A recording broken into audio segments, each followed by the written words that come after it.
Aunque desde el poder se pretenda que un escándalo tape a otro en una suerte de carrusel de miserias que pone a prueba la capacidad de indignación de los ecuatorianos, la gente no se va a olvidar de quienes le han robado hasta en el momento más crítico de su historia, en medio de una pandemia global y de una crisis económica profunda. Héctor Yepes, integrante de la comisión multipartidista que investiga las denuncias presentadas contra el ex asambleísta Daniel Mendoza, nos acompaña esta mañana. Buenos días y bienvenido a Contacto Directo. Muy buenos días, Lenin, buenos días a todos los ecuatorianos. La Fiscalía General del Estado ha señalado que luego de revisar chats y escuchas telefónicas donde se habla de repartos de dinero, de cobros, depósitos y hasta de la pelea de Daniel Mendoza con un ministro de Estado, la Fiscalía dice que se ha evidenciado el reparto de empresas del Estado. La Fiscalía habla de una estructura delictiva que tomó dinero destinado a la construcción del Hospital de Pedernales y también de otras obras en Esmeraldas, como por ejemplo empresas eléctricas. Sin embargo, la ministra María Paula Romo acudió a la comisión de la que usted formaba parte, la comisión multipartidista, y dijo que esto no era cierto, que nadie ha repartido nada, que ningún asambleísta ha tenido injerencia en la administración de recursos públicos. Entonces, ¿en qué mismo quedamos?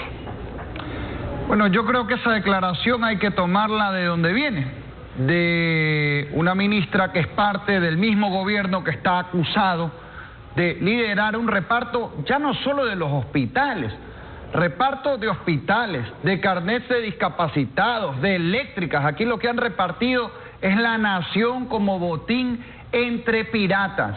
Y la solución ante eso es cárcel. Cárcel para todo el que haya robado, sea en un centro de salud, sea en carnets de discapacitados, porque ahorita estamos viendo que hasta los que se robaron millones simulaban ser discapacitados para comprarse más barato un carro. Encima de ladrones, son afrentosos. Y además, cárcel también para quienes ahorita roban, por ejemplo, en la luz, en las planillas, a la gente, cobrándoles lo que no han consumido, lo que también es corrupción. Yo le pregunté directamente a la ministra de Gobierno si considera o no que lo que ha hecho el señor Daniel Mendoza, que ya la comisión ha concluido que efectivamente fue gestión de fondos públicos y tener ingresos indebidos, era o no pues intervenir en el manejo del presupuesto del Estado. La ministra contestó que no, o sea, prácticamente lo absolvió al señor Mendoza, y curiosa coincidencia, el mismo día el señor Mendoza renuncia y cuidado, aquí lo que hay es un pacto de silencio. Va una ministra y casi que lo absuelve al investigado, luego el otro renuncia como para que crean que aquí no pasa nada, pero como usted bien dijo al comienzo, Lenin, aquí la gente no se va a olvidar y aquí debemos seguir insistiendo en que se haga justicia. Asambleísta, entonces, esa cárcel que usted aspira quedaría como una utopía, como una mera expectativa, tomando en cuenta que un día la ministra de Gobierno denuncia ante la Fiscalía el caso del Hospital de Pedernales y 2 o 3 semanas después dice que ella no sabe si el principal implicado, según la Fiscalía, es responsable de lo que se lo está acusando. Mire, yo soy creyente, yo creo en Dios, creo en el Espíritu Santo, creo en los milagros, pero ni Dios, ni el Espíritu Santo, ni la Virgen María, ni ningún santo se dedica a repartir hospitales mágicamente, ni a repartir cargos mágicamente. Evidentemente, si el señor Mendoza, como sostiene la Fiscalía, y en base a eso nosotros también lo hemos determinado en la Asamblea, recibió plata de un contrato, por lo cual hoy Pedernales, que fue el epicentro del terremoto del 16 de abril del 2016 en Manabí, no tiene un hospital. Yo estuve hace año y medio en Pedernales. Es increíble la angustia de la gente porque no puede tener lo más elemental, curarse, salvar su vida, peor aún en plena pandemia. Si eso ocurrió, es porque alguien del Estado pues le dio ese contrato. Y aquí yo le digo frontalmente, hay que investigar a 4 personas del gobierno. Número 1, el señor Paul Granda, que manejaba todos los hospitales del Seguro Social, uno de los cuales el Teodoro Maldonado acusa a la Fiscalía habría sido entregado a la familia Bucaram. Héctor, pero usted habla de la posibilidad de un pacto de silencio, de un tongo pandémico para que la impunidad siga enseñorada y reinando en esta aldea. Eso es muy grave, eso es muy serio. Eso es permitir que la impunidad campee, continúe campeando abiertamente en el país. Sin duda es gravísimo, y la única forma de romperlo es decir las cosas como son y decirlo de frente y exigir a la justicia, porque aquí no seamos ilusos. Decía el general Perón, si no quieres que nada se investigue, crea una comisión. Hay comisiones que la ley impone en la Asamblea, por ejemplo en este caso, para determinar un informe de destitución, pero en general esperar que esto se destape en una Asamblea cuestionada o en el propio gobierno que repartió los hospitales y los certificados de discapacidad y las eléctricas, etcétera, etcétera, etcétera, creo que es ingenuo, por decirlo menos. Ustedes prepararon... es la que debe actuar. Héctor, ustedes prepararon un informe que tiene 11 conclusiones y allí dicen que a Mendoza se lo tiene que destituir, pero resulta que Mendoza ya renunció y se fue diciendo que él no sabe nada y que no es culpable de nada. Recordemos su intervención. Soy inocente de lo que se me acusa. Que este joven que se atrevió a soñar hoy es un daño colateral más del sistema. Sobre los casi $600.000 encontrados a su asesor, dijo: el único que puede responder sobre el destino o procedencia de cualquier evidencia encontrada durante la investigación a la que se me vincula es la persona en mención. No he ofrecido, no he tramitado, no he recibido recurso alguno del presupuesto general del Estado. Nunca. Y de los chats con quienes cobraron cheques de la contratista del hospital, dice: supuestos chats de terceros no constituyen prueba plena alguna en mi contra. Me pregunto, ¿qué tengo que ver yo con dicho informe con responsabilidad penal? ¿O con dicha construcción? ¿Con los funcionarios de SECOP o con los contratistas? Bueno, sin embargo estuvo algunos días escondido, ¿no? Pero aparte de solicitar la destitución del cargo a alguien que ya renunció a ese cargo, ¿qué más están pidiendo ustedes en el informe de la comisión contra Mendoza?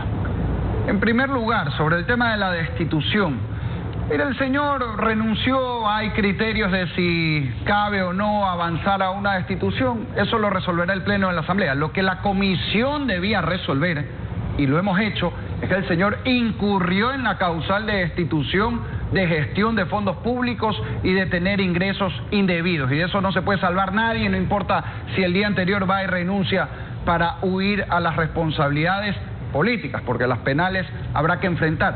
También hemos exigido lo obvio que hay que hacer, porque aquí se investigue no solo este caso, sino a todos, tanto en la Contraloría como en la Fiscalía General del Estado. Y en el informe ponemos clarito, si estamos determinando que el señor Mendoza gestionó fondos públicos, quiere decir que alguien en el gobierno le permitió pues hacer esa gestión. Y eso debe investigarse también, e insisto, aquí hay que investigar al señor Granda que manejaba el IES en general, a las ministras de entonces de Salud, Andramuño y Espinosa, que manejaban todos los hospitales del gobierno, y a la ministra Romo, que es quien, si esto se confirma que era a cambio de cuotas, conversaciones o diálogos políticos, habría sido la contraparte de aquello. La justicia debe determinar responsabilidades, pero sin duda estas autoridades deben ser investigadas.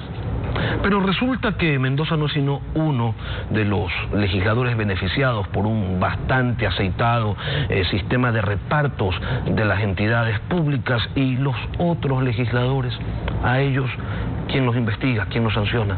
Eso es lo que hemos dicho en el informe, pues porque en la comisión recibimos, por ejemplo, al señor Jorge Chávez de la Comisión Anticorrupción de Manabí, que denunció que habían más legisladores involucrados, y aquí hay que investigar a todos, incluso a los que no estamos denunciados, pero como funcionarios públicos que nos investiguen, pues absolutamente todo el mundo, el partido que sea. Pero parecería que hay una suerte de selectividad en la Asamblea para decidir a quién se investiga y a quién no. Ya ocurrió en su momento con el asambleísta Poma. Él ha sido sentenciado, luego la justicia le ha permitido cumplir su pena en libertad, pero no recordamos que se haya armado ninguna comisión ni que se haya buscado destituirlo. A Mendoza se lo está investigando y mire todo lo que se ha determinado. Entonces, así parece que son las cosas en el legislativo. A unos no, a otros sí. ¿En base a qué? ¿En función de qué? Yo creo en lo personal, Lenin, que aquí hay que investigar a todo el mundo, a todos.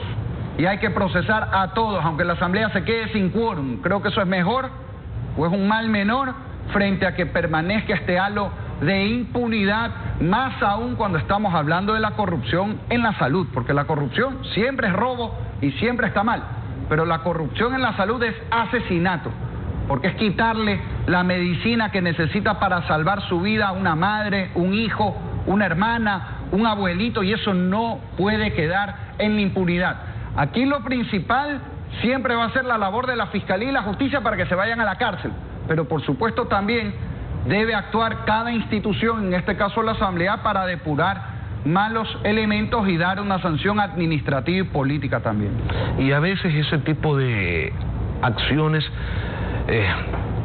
terminan siendo o terminan con el aprovechamiento de beneficios que no les corresponden, o terminan dejando a personas que sí necesitan tener esos beneficios sin ellos, como por ejemplo en la red de corrupción de los carnés de discapacidad. ¿Qué va a hacer la Asamblea? ¿Fiscalizarán o se quedarán observando, habida cuenta de que hay asambleístas con cuestionadas discapacidades?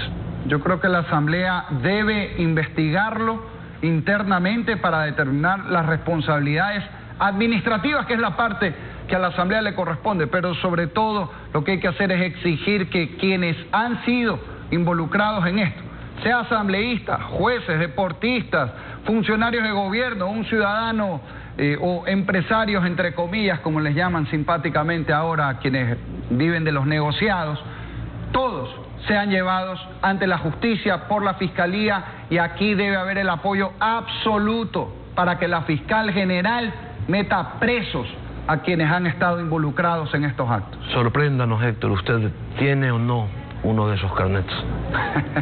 No, pese a que tengo cierta discapacidad visual, pero no tengo ningún carnet. Bueno, Héctor Yepes, asambleísta de Creo, gracias por venir a Contacto Directo. Muchas gracias.